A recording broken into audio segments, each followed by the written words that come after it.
La Marelle Édition, c'est une maison d'édition qui fait du numérique, essentiellement, quasiment, que du numérique,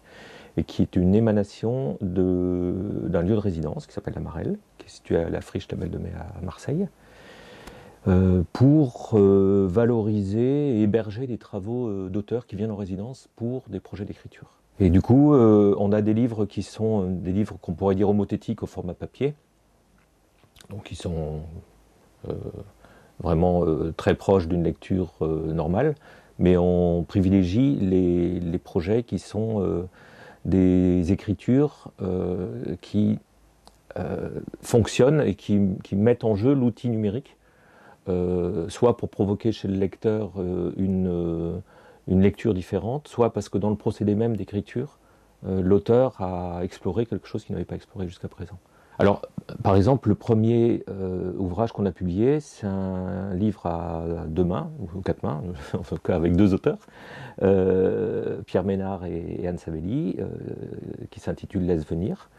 et qui est un livre qui propose des itinéraires, celui d'Anne d'un côté, celui de Pierre de l'autre côté, entre Paris et Marseille. Et le lecteur est invité à circuler dans ces itinéraires. Donc ça, c'est une proposition. Il y a une autre proposition très différente, qui est le livre de Martin Page, qui a travaillé sur un projet de livre numérique avec un graphiste qui est en même temps un développeur de web, qui s'appelle Samuel Jean, pour un livre qui s'appelle Emma et la nouvelle civilisation,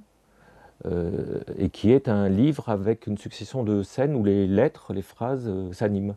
Il y a du mouvement qui correspondent à l'état de cette dame, Emma, qui est une vieille dame de 90 ans, qui voit pas très bien, qui n'entend plus, qui se déplace très difficilement, très doucement.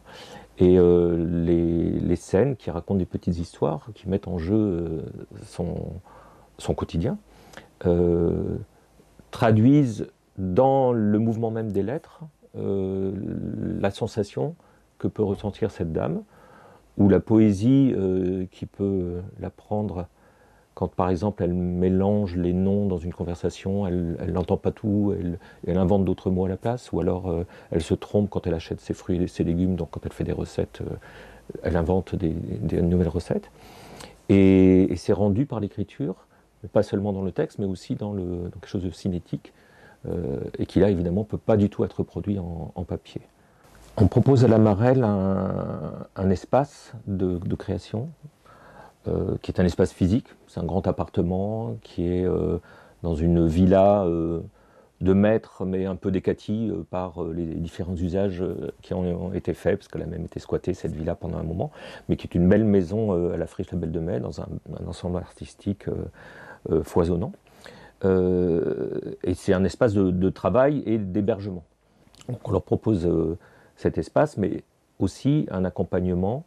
humain, et puis du temps. Et tout ça est accompagné d'une bourse de résidence qui leur permet de s'isoler de leur rythme de travail quotidien. Et c'est important pour les auteurs d'être dans un environnement spécifique. Et je crois que ce qu'on propose à la Marelle est assez rare, parce qu'en réalité, ce n'est pas un lieu d'isolement. Ce qui est très souvent la proposition des lieux de résidence pour écrivains, c'est une maison à la campagne, un monastère, un phare, des choses qui sont isolées, où l'auteur est un peu à l'abri du monde. Et la Marelle est complètement à l'opposé de ça, puisqu'on est en plein cœur de Marseille, qui est une ville agitée. Et dans Marseille, on est à la Friche Label de Mai, qui est un espace multidisciplinaire où il y a 500 personnes qui travaillent, 70 structures, il y a 35 000 m² au sol, ça foisonne, il y a du théâtre, il y a des radios, il y a des artistes peintres, photographes, multimédia, d'art vidéo, enfin ça va dans tous les sens. Il n'y avait pas d'écriture, ou très peu, avant qu'on arrive, et là ça leur permet d'être dans cet ensemble-là qui foisonne, et dans ce lieu qui est à la fois un lieu de diffusion et un lieu d'expérimentation. Dans ce qui se profile, on va avoir une exposition d'Eduardo Berti, qui est un écrivain argentin, faite avec des designers et architectes franco-allemands qui sont installés à Berlin. Voilà, Dorothée Billard et Clemens Henke, qui sont des gens qui travaillent à partir de la matière première textuelle apportée par Eduardo Berti, sur un projet qui nous excite beaucoup et qui est très ludique et très sérieux en même temps. C'est un inventaire d'inventions inventées. Alors, tout est inventé en quelque sorte, mais pas tout à fait, puisque Eduardo Berti a noté depuis des années dans ses carnets, à chaque fois qu'il découvrait dans des romans ou des nouvelles de fiction, d'écrivains, un objet inventé par l'écrivain. Et à partir de ces textes que Eduardo Berti a écrits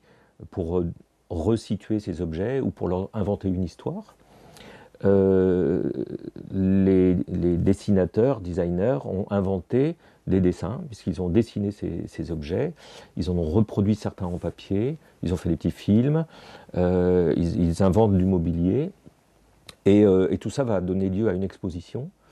On est en lien avec le FRAC en région PACA pour essayer de montrer cette exposition. Et les textes et le livre qui va sortir de ça, puisqu'il va y avoir un livre au bout du compte, sera en quelque sorte le catalogue de l'exposition. Et non pas l'inverse, c'est-à-dire qu'on va vraiment montrer d'abord les objets, ou les dessins des objets, ou les films, etc. Et puis après, les gens, il y aura évidemment des textes aussi sur les murs,